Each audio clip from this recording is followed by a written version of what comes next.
Welcome to NTD Good Morning. Here are today's top stories. An ICE agent is hospitalized after DHS says he was ambushed during a traffic stop in Minneapolis. Officials say the officer fired in self-defense after being attacked by 3 suspects. President Trump says the crackdown on protesters in Iran appears to be easing up. What he's saying about the executions that the Iranian regime had planned. Senators reject a push to limit President Trump's actions in Venezuela. 2 Republicans switched their votes in the final hour after assurances from the administration. And critical minerals and semiconductor chips take center stage as President Trump signs new executive orders. Verizon has apologized after a widespread network outage. Hundreds of thousands were left without cell service.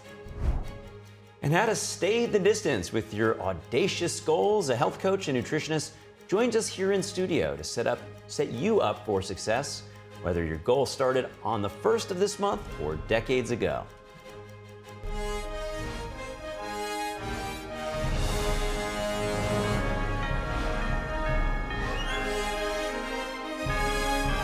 This is NTD Good Morning, live from our global headquarters in New York City. Here are Stephanie Cox and Carrie Dunst.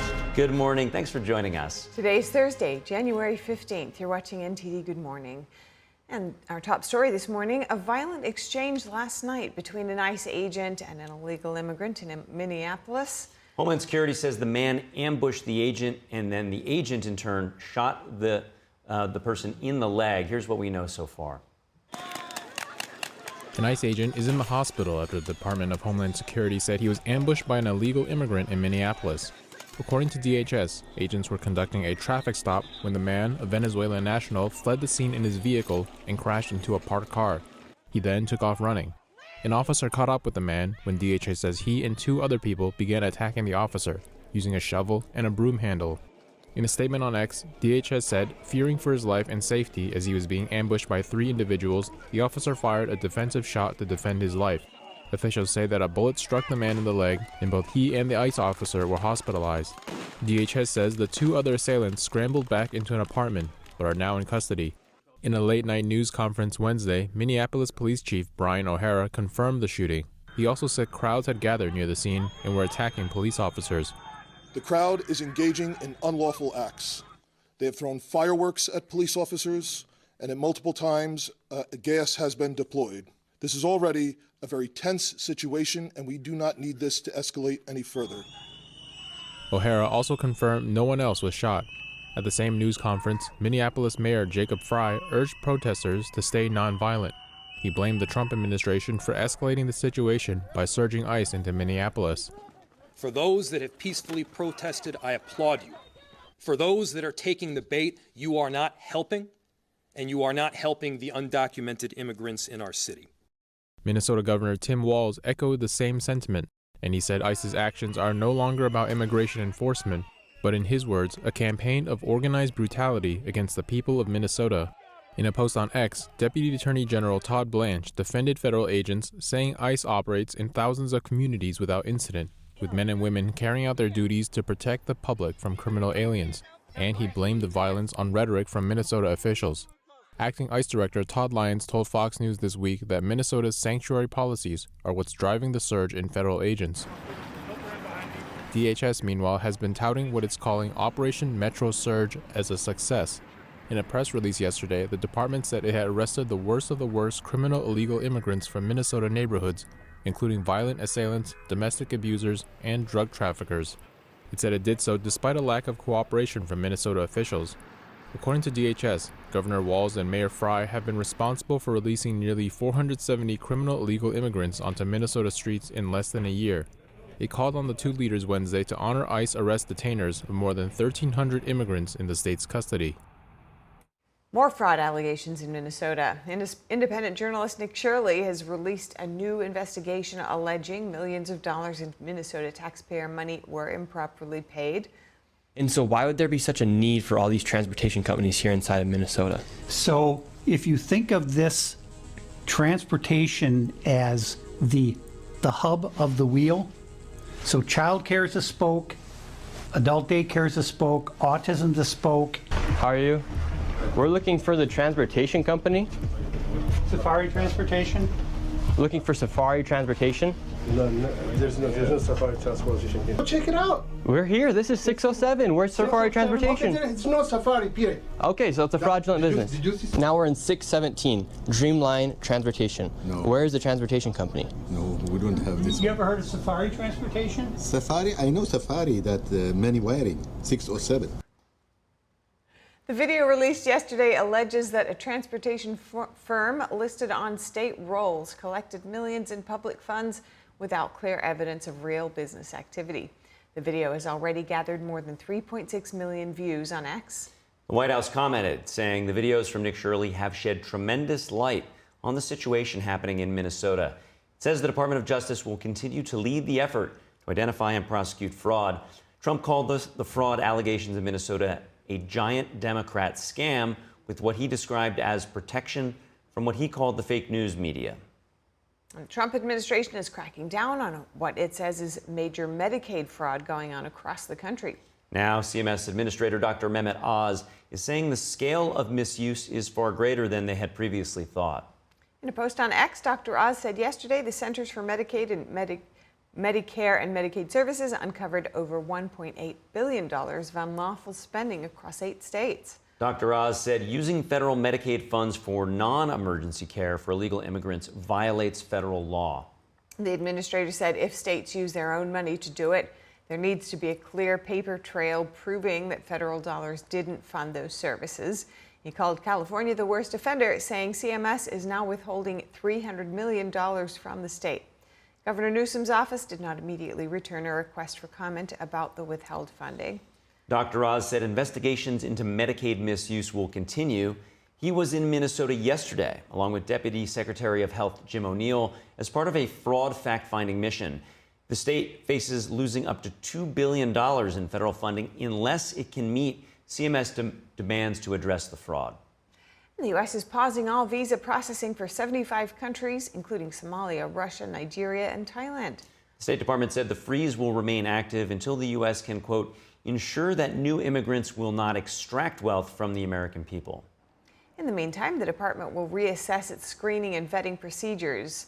The pause on visas will begin January 21st. The State Department said it is working to ensure the generosity of the American people will no longer be abused. Other countries affected include Afghanistan, Brazil, Cuba, Colombia, Iran, Pakistan, and Syria.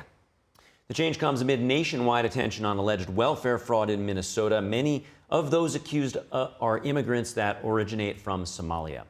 And President Trump says the repression of protesters in Iran appears to be easing up. The president said yesterday he's been told the killing is stopping and that the regime has no plans to execute any demonstrators. Trump told reporters the information came from what he called some very important people on the other side, but he did not name them. Iran's foreign minister, meanwhile, has publicly denied plans for hanging anti-regime protesters.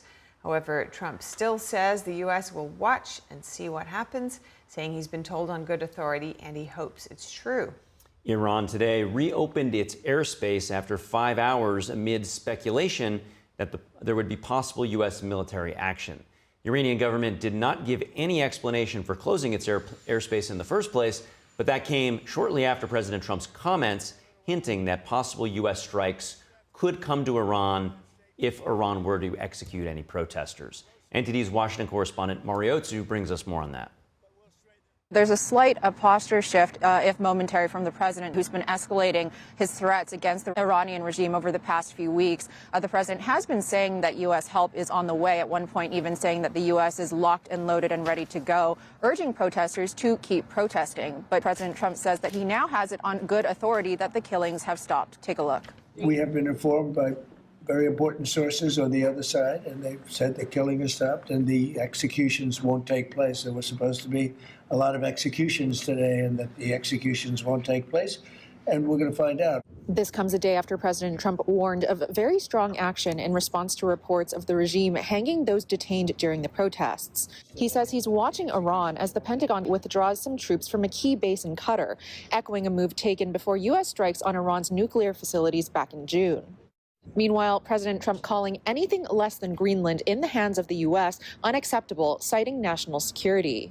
And the problem is there's not a thing that Denmark can do about it if Russia or China wants to occupy Greenland. But there's everything we can do. I can't rely on Denmark being able to fend themselves. They put an extra dog sled there last month.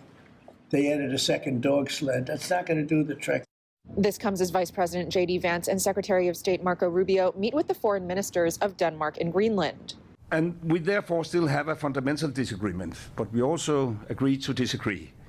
And therefore we will, however, continue to talk. It is not a true narrative that we have, Chinese warships all around the place.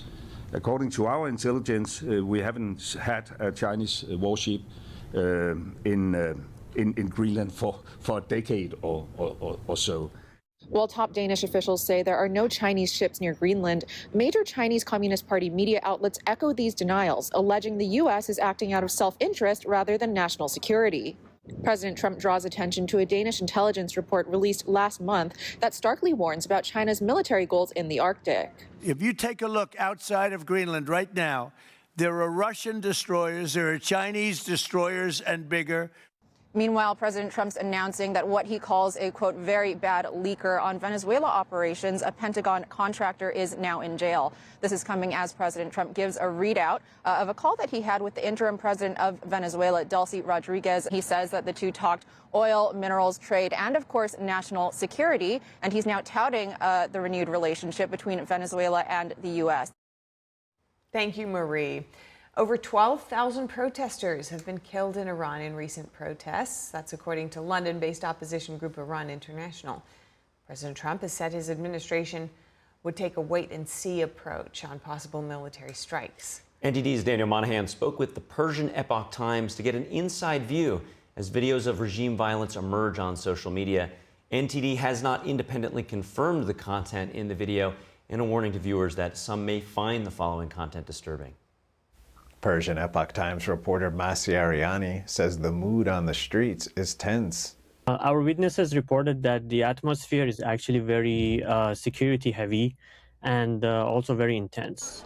Streets here can be seen lined with body bags as frantic family members mourn their loved ones. Our witnesses told us that unfortunately there are so many body corpses they have witnessed on the ground at nights. And also even during the day when they're out, there are so many blood can be seen on the street.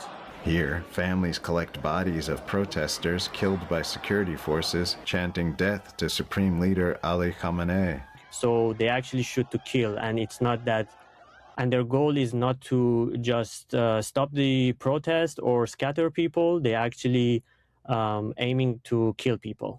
Footage leaked before Iran's internet blackout shows regime forces raiding a hospital with guns out. Reports say they tear gassed the place, smashed through doors, and dragged out wounded protesters.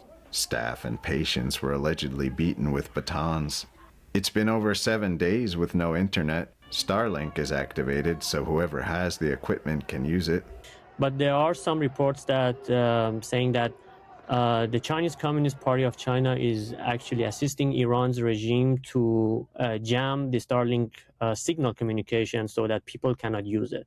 This video allegedly shows Iranian forces shooting at protesters. There are also reports that the regime is actually taking fee for every bullet that they use. So if they found a body, let's say with like 2 bullets. This man said he recently left Iran and appeals to President Trump to help the terrorized people there. Chaotic scenes here show alleged attacks by regime forces.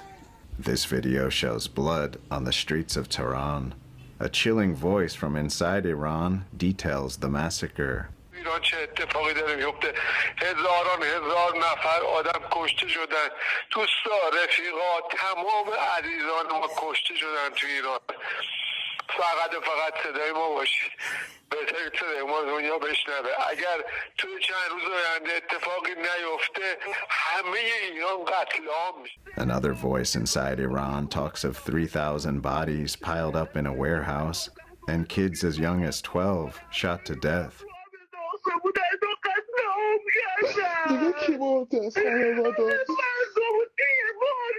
A poster calls for President Trump to come to their aid, saying Iranian people are waiting for you. The majority of people are hoping and asking for U.S. to help and support. Of course, not boots on the ground, but at least to attack the regime centers and buildings so that hopefully it will tip the balance toward people more. A UN Security Council meeting will be held later today for a briefing on the situation in Iran. It was requested by the U.S. Daniel Monahan, NTD News. And thanks to Daniel and the Persian Epoch Times for that report. At the White House today, President Trump is expected to welcome Venezuelan opposition leader and Nobel Peace Prize winner Maria Corina Machado. The visit comes after Trump declined to endorse her after the U.S. capture of Maduro, and instead he allowed Maduro's vice president, Delcy Rodriguez, to assume the position of leader. Meanwhile, on Capitol Hill, a push from Democrats to limit President Trump's directives in Venezuela has failed. NTD's Melina Wisecup joins us with more. Melina, good morning. This was very close to passage. What happened? Hi, good morning, Steph. So the story here is that two Republicans who initially voted in favor of opening debate on this resolution decided in the final hour to switch their vote. Those were Senators Josh Hawley and Todd Young. Both of them said they were reassured by the Secretary of State Marco Rubio that the U.S. military is not currently in Venezuela, and if U.S. troops are needed on the ground for a major operation at any point, the administration assured them that they will come to Congress first. Here's Hawley. The Secretary also told me directly that the administration will not put ground troops into Venezuela. They do not seek to occupy Venezuela. But his commitment to abide by the War Powers Notification procedures and also the Constitution is directly responsive to my concerns. So, Steph, because those two Republicans ultimately switched their vote and voted with the rest of their party, that allowed this to ultimately fail, and it barely failed, actually. Vice President J.D. Vance had to come in to break the tie vote in order to take this resolution. Senator Tim Kaine, the Democrat who led the charge, said that he's disappointed it didn't pass in the end, but he also said he felt like his push to get this done opened up a pathway for more discussion around the action in Venezuela. Here's what Kaine said after the lack of passage. In order to get Senator Young's vote and Senator Hawley's vote, the White House made a number of public commitments to them about Senator Rubio coming finally to do a public hearing before Foreign Relations and the need for formal authorization if any boots on the ground are needed in Venezuela. These are not sufficient for me, but these were not things that we would have had we not filed this resolution. Now, Steph, if this resolution would have passed, it would have blocked President Trump from using military force within or against Venezuela currently. When it was coming down to the time for the vote, Senator Risch said that it was out of order, so he made a point of order because he said the resolution didn't address future military actions, only current, also asserting that U.S. forces are not currently in Venezuela, so the point is moot. There were still 3 Republicans in the Senate that voted with Democrats. Those were Senators Rand Paul, Lisa Murkowski, and Susan Collins, the usuals. President Trump initially criticized those Republicans who did vote to advance this last week, saying that none of them should be reelected, Steph. Great. Thanks for this update. NTD congressional correspondent Melina Wisecup. And still to come, Verizon says it has resolved a major network outage. Hundreds of thousands were left without cell service yesterday. Critical minerals and semiconductor chips take center stage as President Trump signs new executive orders. Those stories and more ahead.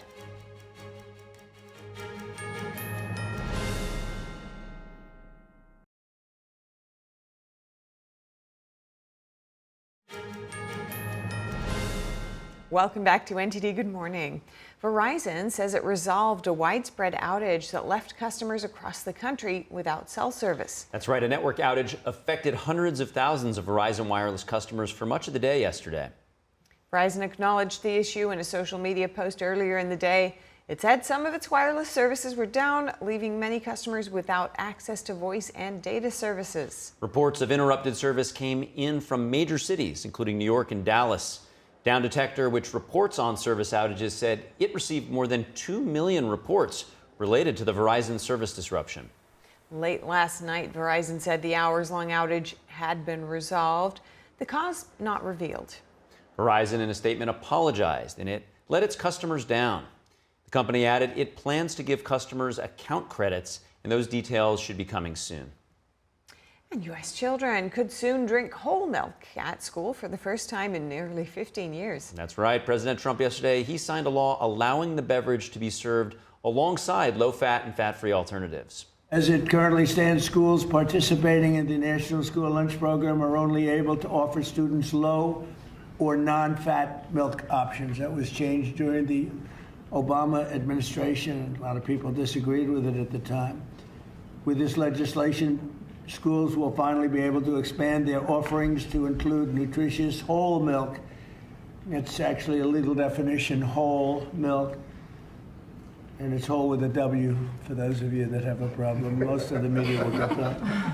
This is the perfect follow-up to the new real food pyramid. And it obviously builds on the dietary guidelines that Secretary Kennedy and I, along with our whole team, released last week. The idea of making America healthy again is so encouraging and inspiring. The Whole Milk for Healthy Kids Act will expand milk options for nearly 30 million children who eat school meals. It enacts a long-standing priority of the dairy industry. The law is also aligned with the administration's Make America Healthy Again agenda. The administration has promoted other MAHA priorities, like getting the number of childhood vaccines in line with other Western countries and discouraging the use of artificial dyes in food. President Trump is taking sweeping action on trade and labor, signing executive orders to secure critical mineral supply chains and impose new tariffs on certain imported computer chips. NTD's Daniel Monahan has more on the moves, which the White House says are aimed at protecting national security, boosting domestic production, as well as preventing a major rail strike in New York. Hello, everybody. Thank you very much. President Trump signed an executive order yesterday aimed at bolstering U.S. control over critical supply chains. The move follows a review of critical mineral supplies, which determined that present quantities and circumstances of imports threaten to impair national security. It establishes a formal process for the country to secure reliable global sources of such minerals and related products. The White House says critical minerals are vital to the defense, energy, and manufacturing industries. Despite increasing demand, critical mineral production in the U.S. has been declining. President Trump also signed an executive order imposing a 25% tariff on semiconductors imported into the U.S. that are not used domestically. The White House says the tariff applies to chips not used in U.S. artificial intelligence or computing infrastructure, including those transshipped through the U.S. to other countries. The move is part of a national security investigation into semiconductor imports and supply chain risks. The White House says the United States' capacity to produce semiconductors and their derivative products is insufficient to meet domestic demand. This has led the United States to be dependent on foreign sources. Semiconductors are essential to the United States' economic, industrial, and military strength. President Trump also signed an executive order appointing a new emergency board to mediate a rail labor dispute in New York in an effort to avoid a possible strike. The dispute involves the Metropolitan Transportation Authority and Long Island Railroad unions, with about 300,000 daily passengers potentially impacted if talks fail. This is the second mediation board after the first failed to secure an agreement on wage increases. The new board will begin work tomorrow, with both sides given 120 days to reach a deal before a strike or lockout becomes possible. Daniel Monahan, NTD News. The foreign ministers of Denmark and Greenland say they're forming a high-level working group with the U.S. to help guide the Arctic territory's future. Comes after a White House meeting yesterday with Vice President J.D. Vance and Secretary of State Marco Rubio. They described the meeting as constructive, though the ministers say there's a fundamental disagreement with the Trump administration. Ahead of the meeting, President Trump restated his ambition of making Greenland a part of the U.S. in a Truth Social post. He said the U.S. needs Greenland for national security, adding that it's vital for the Golden Dome that the U.S. is building. During a news conference yesterday, Foreign Minister Lars Rasmussen said that Denmark believes the long-term security of Greenland can be ensured with the current framework. Greenland's foreign minister stressed the importance of cooperating with the U.S., but added the residents of the island do not want to be owned by the U.S. And a majority of Supreme Court justices ruled that an Illinois congressman has a particular interest in a state election law and that he therefore has a constitutional right to challenge it. NTD's Arlene Richards has the details. The Supreme Court said Wednesday that a congressman and other candidates for office could sue the state of Illinois over its mail-in voting law. The law allows for the counting of ballots received up to 14 days after Election Day. Chief Justice John Roberts, writing the opinion for the court, said the law could injure a candidate for office in several ways, like causing him to lose an election. Illinois Republican Congressman Mike Bost and 2 other political candidates had filed a lawsuit claiming the rule violated federal law. His attorney, Paul Clement, argued last October that counting those ballots is unlawful. Those unlawful ballots could cost Congressman Bost the election or at least reduce his margin of victory, and he has to pay his campaign staff for 2 extra weeks. The state of Illinois argued the case should be dismissed because the congressman didn't have standing to sue. The legal doctrine requires someone to show he's been individually injured by the law. They said he focused only on possible future.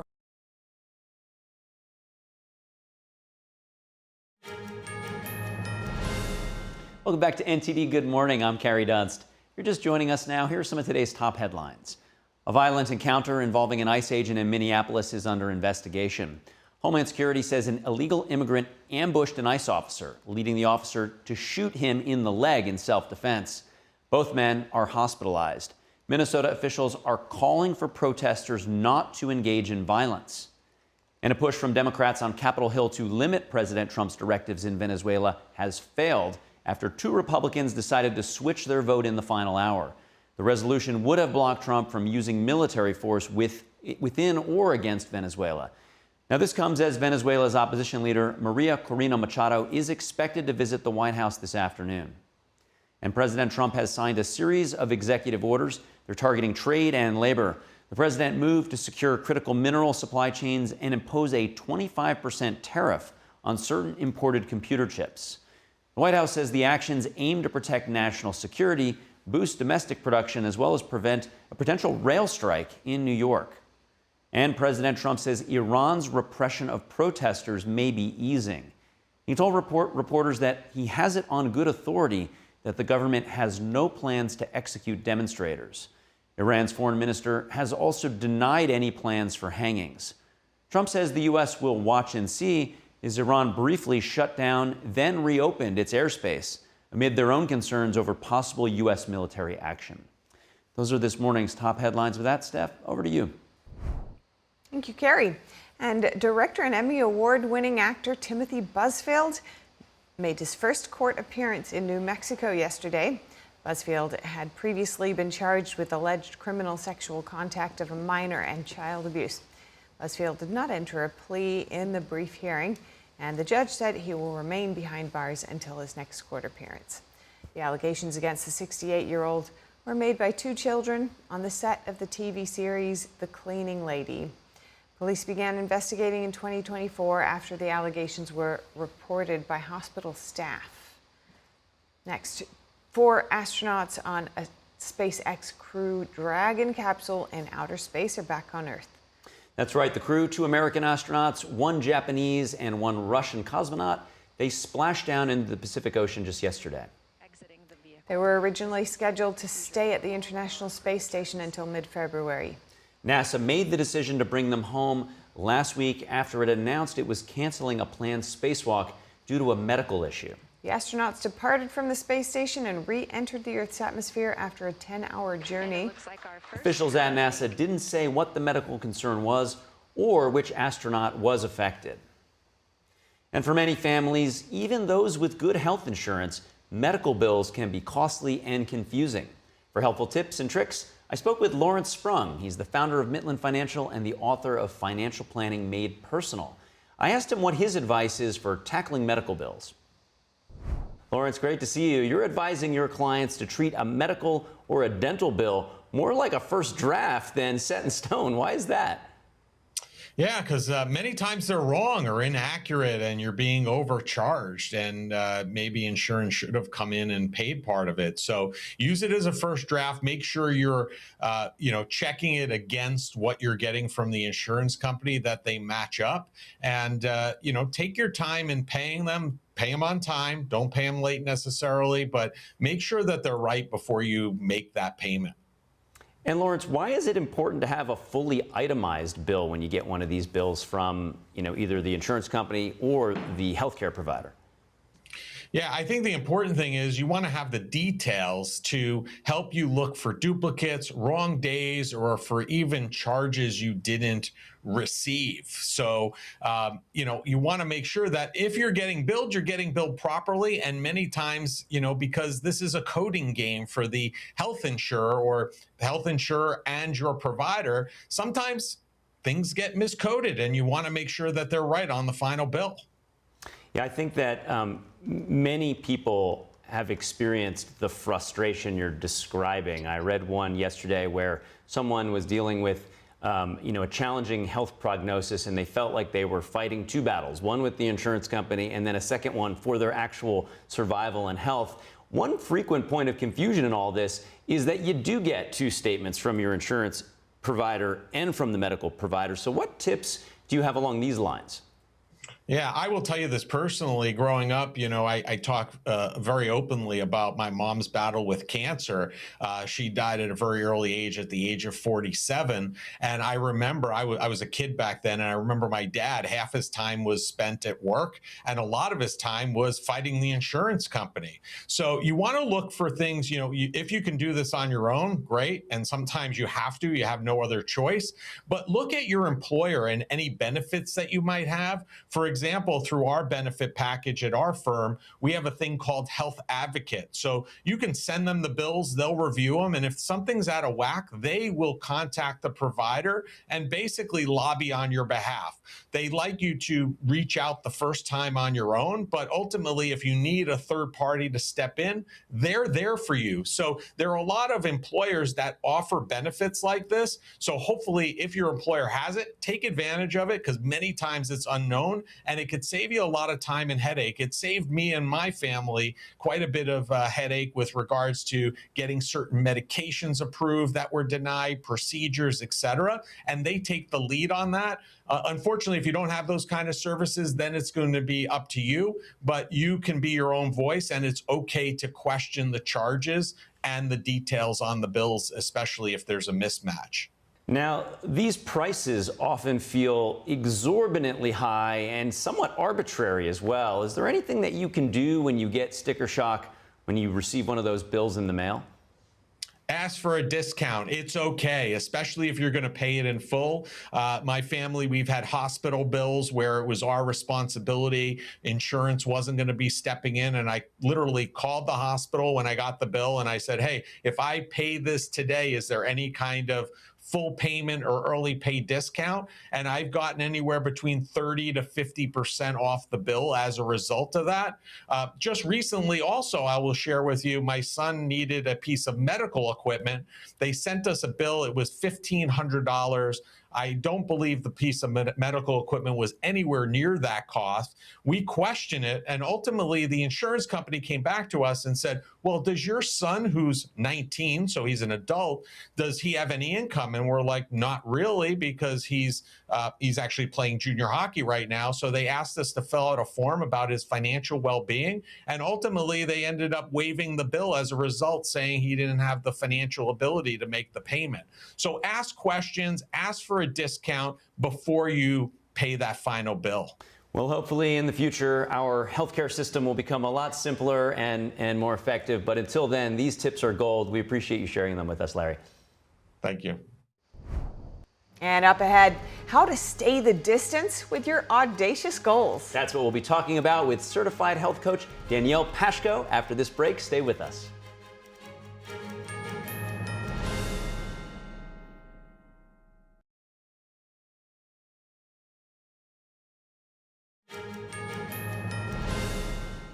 Welcome back to NTD Good Morning.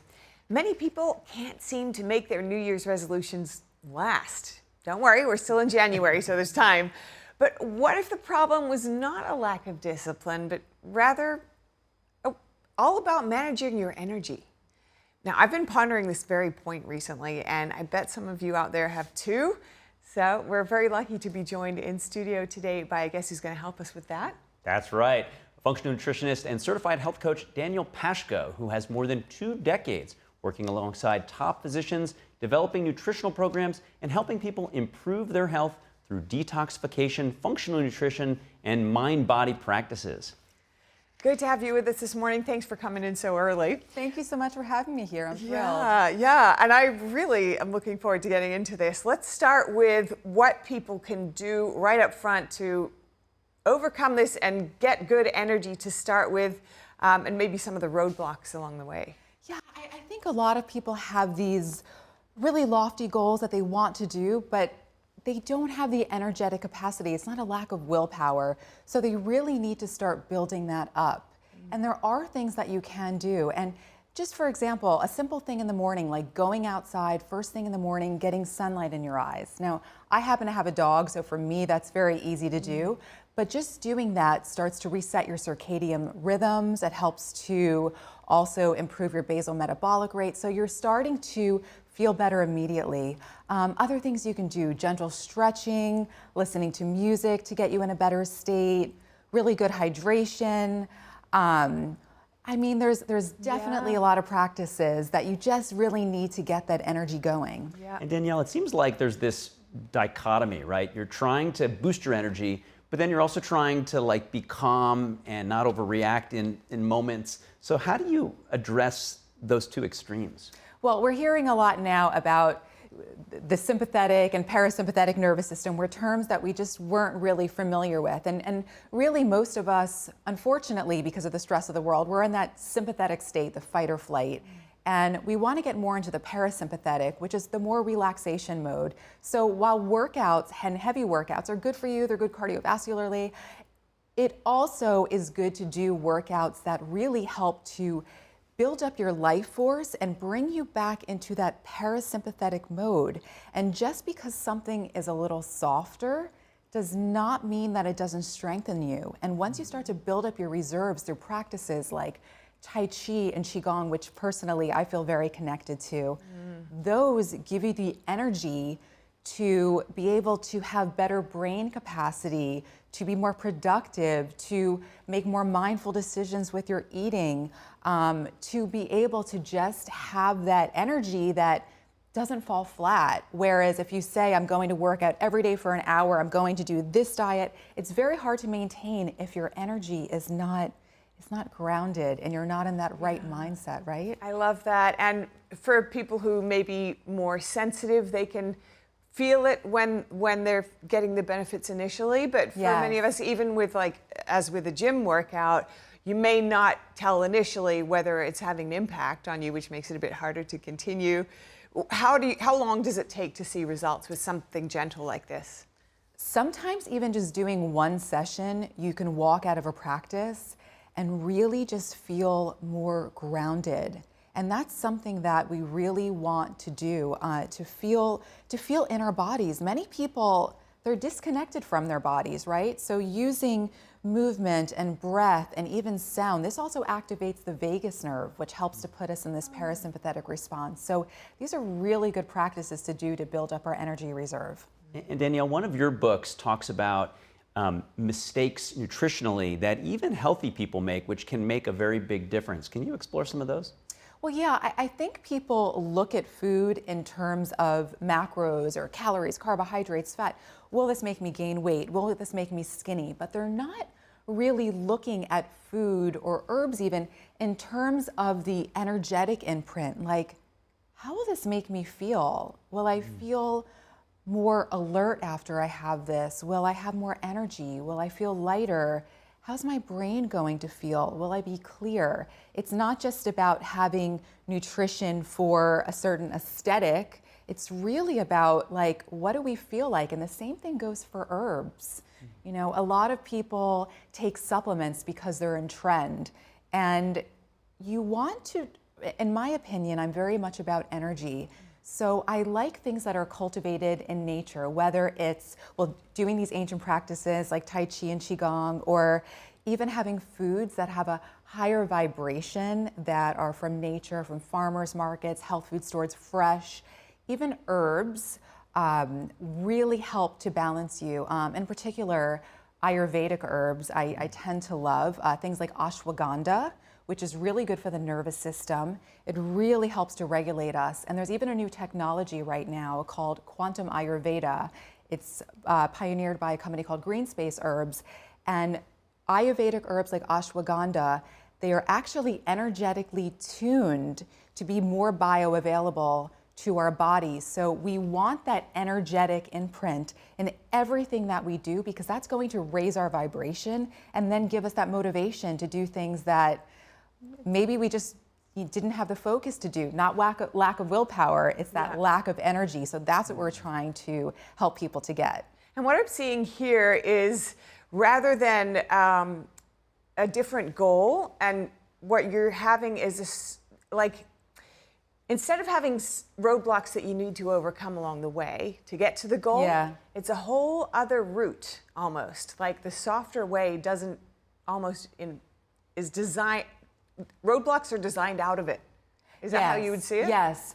So people think, let's say someone is dealing with a health issue where they don't have a lot of physical strength or an injury, and they say, if I can't do this really wild workout, then I'm just not going to do anything. I went through a period of myself with very bad chronic illness. I had very bad Lyme disease and very bad long COVID. I could not do anything. Vertigo, major exhaustion. So my only choice was to do a practice which I considered to be for my grandparents, for example, not for me, but I had no choice but to start slow. I started with Tai Chi, Qigong. I drastically changed my diet. I started working a lot more with these herbs. And what I noticed is I became so strong that now I'm a student of Wing Chun Kung Fu, Bruce Lee's lineage. Oh my. And I've been doing it for several years. Thank God. Wow. I was from almost bedbound to now having this just micro practices. I said, okay, I can't go to the gym, I can't go to Barry's, I can't go to SoulCycle, I can't do all of this. What can I do? So this is really accessible, and I want to let people know there is hope, and they can start slow, but they can really build their strength this way. So don't give up on yourself. Really start with these practices, and you may see really tremendous shifts. And I started seeing things very quickly, so that can happen. Now, you're describing almost a passive way to get to strength and achieve goals, and that seems counterintuitive to setting goals and achieving goals. So how do you put those two together? Well, it's not totally passive. There's a lot of intention that goes into these practices. Mind, breathing, focused movement. It does take discipline. So it's not like we're not putting any work. It's really not passive.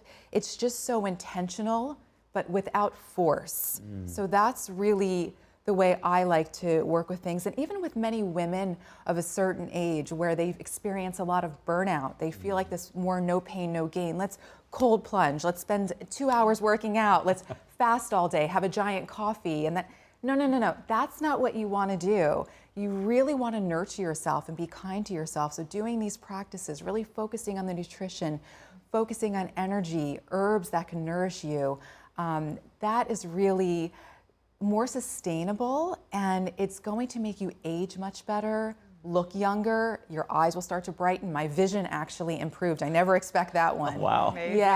Yeah. Does this advice extend to what kinds of goals to choose? It can extend to any kind of goal, whether it's a health goal where you want to have better cardiovascular health, more energy, more endurance, or just even brain capacity. So many of us experience brain fog. That's a common thing I hear all the time, or fatigue. So if that's really a goal, you want to be more productive, to do these things is really going to give you that clarity where you're grounded and focused. And people around that feel that with you. That is an energetic thing. When you are in your body, people start to take you more seriously because you seem rooted. And I think that's something we all really can work on, and working on that stress, because it's a stressful world. So anything we can do to really bring down that stress, I think is a win. I just felt my posture improve. Right? As you were saying, I was like, I'm in my body. Well. I think we're both really inspired. Where can our audience find more about your work and your advice? Sure. So they can visit my website, which is soulhacker.com. I talk about nutrition. I have some free videos there where I show things like body tapping, qigong, also quantum Ayurveda, which I spoke about, which is the tuning of the herbs. And you can also visit greenspaceherbs.com as well, just if you want to learn more about these ancient Ayurvedic practices. Amazing. Thank you so much for Thank your you so time much for today having me. and your insights. Daniel Sure. Pashko, what a great conversation. Thank you. Thank you. We do have to end our show here, but if you have any feedback or maybe there's a topic you'd like to see us cover, shoot us an email at goodmorning@ntd.com. We'd love your feedback. And for round-the-clock original news coverage, watch us live at ntd.com/live or download our NTD app. I'm Stephanie Cox. I'm Carrie Dunst. Have a great day.